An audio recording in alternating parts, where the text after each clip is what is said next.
तू सांग जर बॉडी लँग्वेज तुला थोडी स्ट्रेट पाहिजे तर मग मी उभा राहतो.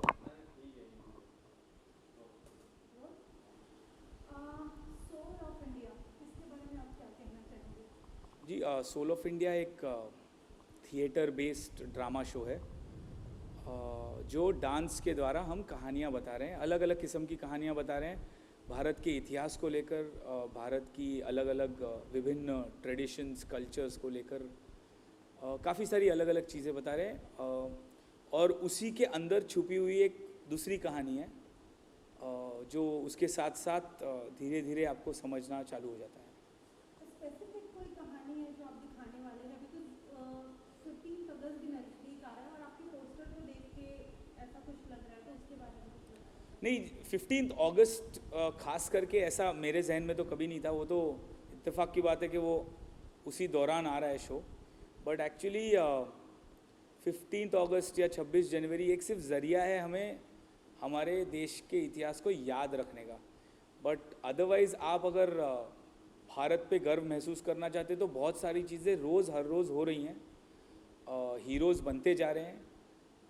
हीरोज़ जैसा पहले जो हीरोज़ थे वैसा काम वापस हो रहा है. सो रियली 15 अगस्त को लेकर तो नहीं है. हाँ, इसीलिए उसका नाम सोल ऑफ इंडिया इसीलिए क्योंकि वो पेट्रियाटिक ना होते हुए एक प्रतिबिंब है भारत के इतिहास का. बट ये ज़रूरी नहीं है उसके साथ साथ आपको हर बार पेट्रियाटिज़म ही दिखाना हो. पेट्रियाटिज़म एक बाई प्रोडक्ट है जो उसके साथ आएगा ही. क्योंकि जब मैं भारत की बात करूं, चाहे वो स्पोर्ट्स की बात करूं, चाहे वो सिंगिंग की बात करूं या किसी भी अचीवमेंट की बात करूं, परफॉर्मिंग आर्ट्स से लेकर हमारे लीडर्स तक की, तो उसमें एक नेशनल फीलिंग आएगा. So it's a national show, it's a nationalistic show rather than a patriotic show.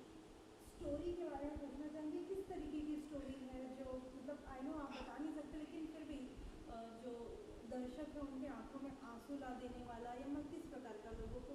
हाँ, ये आपने बहुत अच्छा प्रश्न पूछा है क्योंकि इस शो जैसा कोई भी लाइव एक्सपीरियंस दर्शकों ने आज तक नहीं देखा होगा.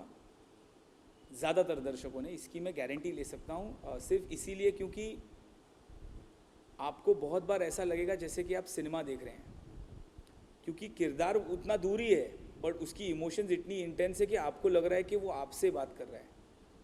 और थ्रू आउट द शो, पूरे शो के दौरान you will have a smile on your face and every 5 minutes you will have a tear in your eye. वो आंसू आना ही है हंसी के साथ साथ. और वो जो इमोशन है वो इंसानों में बहुत कम देखने मिलता है. हम खुद को बहुत कम महसूस करते हैं ऐसे मोमेंट्स ज़िंदगी में, हमारी निजी ज़िंदगी में, जहाँ आपके चेहरे पे हंसी भी है और आंखों में नमी भी है. आर्टिस्ट की बात करें और मेहनत की, तो कितने दिनों से आपकी ये रिहर्सल चल रही है और क्या आपको लगता है कि मतलब अभी भी कुछ बाकी है उसमें? नहीं, अभी बाकी तो हमेशा के लिए रहेगा. हम 1000 शो कर ले, चाहे एक शो कर ले, चाहे कोई भी ना शो करे.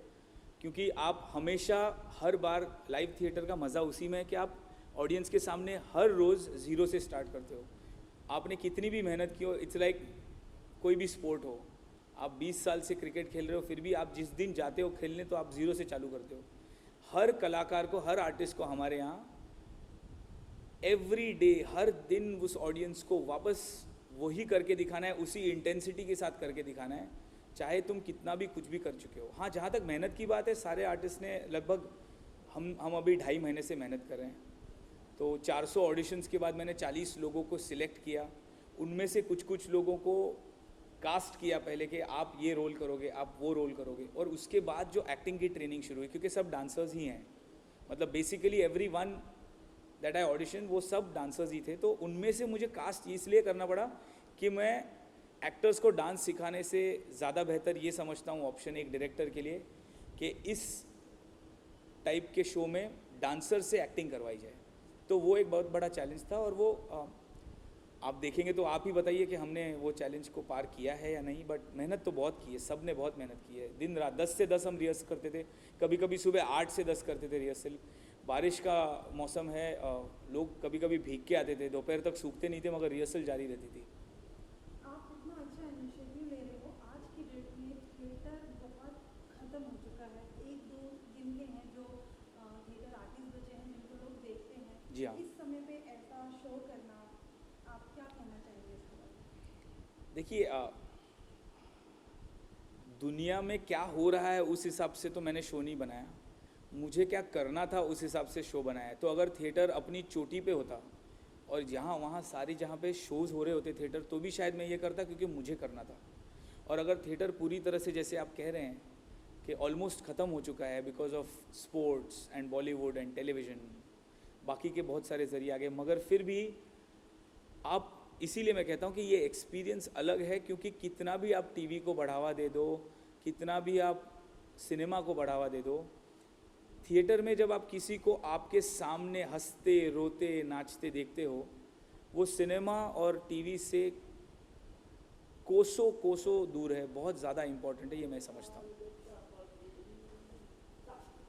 आगे से गेस्ट के बारे में जानना चाहेंगे कि 10th और 11th पर ये शो किस जी हाँ। तरीके के गेस्ट आने वाले हैं, कौन से आपके फ्रेंड्स आपको सपोर्ट करने आने वाले हैं, और किस तरीके का आफ्टर शो ये एक तो अगेन वेरी इंटरेस्टिंग थॉट, क्योंकि मेरा मानना ये था कि हर बार आप अवार्ड शो करते हैं, इवेंट्स करते हैं, तो जितनी भी बार मैंने कोरियोग्राफी की है, चाहे वो फिल्म फेयर हो, स्टार स्क्रीन हो, स्टारडस्ट हो, कितने सारे अवार्ड्स होते हैं, और वो सारे अवार्ड्स में लगभग मैंने काम किया है सारे फिल्म एक्टर्स के साथ, टीवी एक्टर्स के साथ।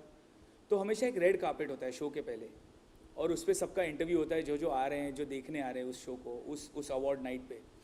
हमने थोड़ा सा मॉडल चेंज किया है। हम क्या करने वाले हैं, सारे मेरे टीवी आर्टिस्ट जो हैं, फिल्म एक्टर्स जो हैं, जो डायरेक्टर्स हैं, जो आ रहे हैं, उनको हम 2 सवाल करेंगे शो के पहले, शो के बाद वही 2 सवाल वापस किए जाएंगे, तो आपको ये पता चलेगा कि उस अभिनेता पे या अभिनेत्री पे हमारे 2 घंटे के शो का क्या असर हुआ है, क्योंकि उसी प्रश्न का उत्तर मैं आपको अभी दावे के साथ कह सकता हूँ 2 घंटे बाद हमारा शो देखने के बाद अलग होगा। जहाँ तक लिस्ट ऑफ पीपल जो आर्टिस्ट आ रहे हैं, रोहित रॉय, रोनित रॉय, हुसैन एंड टीना, जो मेरे ही आर्टिस्ट रह चुके 10 साल से नच बलिए के दौरान, मानव, श्वेता, गुरमीत, देवीना, आशा, ऋत्विक, हितेन, गौरी, टेलीविज़न के जितने भी आप नाम लोगे वो काफ़ी सारे आ रहे हैं, करीबन 40 या 50 आर्टिस्ट आ रहे हैं। सतीश शाह सर आ रहे हैं, गोविंद नहलानी जी आ रहे हैं, श्याम बेनेगल सर ने कन्फर्मेशन दी है, मगर उनकी तबीयत थोड़ी अप डाउन होती है, तो अगर वो आ सकेंगे तो नथिंग लाइक इट। और कुछ डायरेक्टर्स हैं जिनके साथ मैं बात करना चाह रहा हूँ। शर्मन जोशी आ रहे हैं, जो बहुत ही बेहतरीन कलाकार है, और अभी वो भी थिएटर में, फिल्मों के बाद वो खुद भी थिएटर में अभी बहुत एक्टिव हो चुके हैं। तो सरोज खान मैम आ रही हैं, उन्होंने भी कन्फर्मेशन दिया है। शामक सर आ रहे हैं, तो मुझे गीता आ रही हैं, गीता माँ। तो मुझे ऐसे ऐसे लोगों ने कन्फर्मेशन दे चुके हैं जो मुझे पता है इस मॉड्यूल को समझते हैं, चाहे उसकी प्रशंसा करे या ना करे, मुझे एक सच्चा फीडबैक मिल जाएगा कि हर्षल आपका शो इस प्रकार का है, ये उसमें खूबियाँ हैं, ये उसमें अच्छाइयाँ हैं, और ये उसकी बुराइयाँ हैं। ऐसे दिग्गज लोग आ रहे हैं।